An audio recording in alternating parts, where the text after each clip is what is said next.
It's been a while since I last filmed in my car, but here we are, my on-the-road studio, which is within these, I suppose, 4 doors, you could call it. I can't really say 4 walls because it's not a stationary house.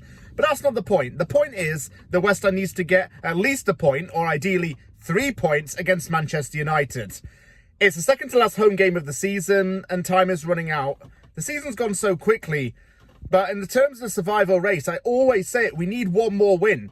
If we get the win on Sunday, it's going to come at a really good time because we can then focus all of our attention on Europe. We beat Manchester United, we're on 37 points, we're comfortable, we're clear.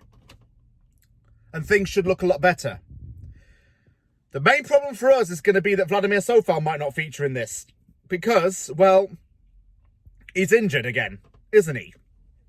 So, if that's going to be the case, I can now confidently say that I would have Thilo Kehrer as a right back. He's been very impressive in his last few games. He put in a really good shift in the first half against City. Can he do the same against their red rivals? I'm really hoping so. This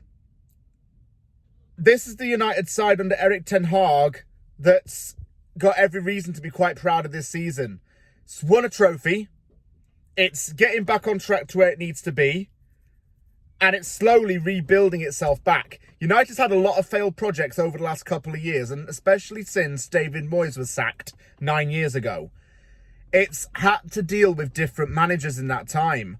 And I think under Ten Hag, he's finally got some very good players in now. Marcus Rashford's back to a world-class best. He's got one of the best midfielders of our generation in Casemiro. He's got one of the best centre-backs of my generation in Rafael Varane. That United team cooks really well and it blends well together. They're scoring more goals, they're getting good results in, and it's set to solidify its place for Champions League football, which was another big important thing.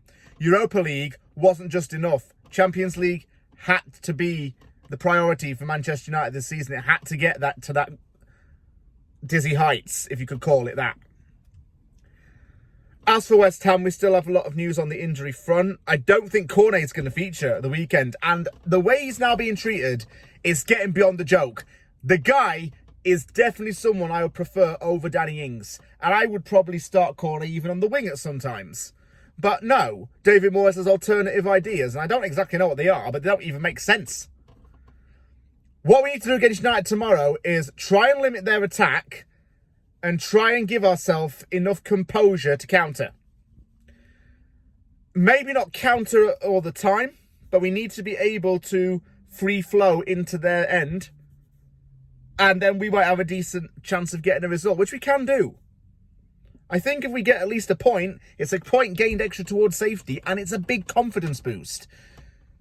And the weird thing is, it's at, 8 o'clock on a Sunday? How did that happen then? I don't know. But I'm not complaining. Won't be up early in the morning to watch the game, that is for sure. And I can get a good night's sleep and then wake up at a decent time, do what I have to in the morning, and then watch United and West Ham. Thank you very much for watching this video. If you like it, give it a thumbs up and don't forget to sub for more content. Take care, everyone, and I'll see you all soon.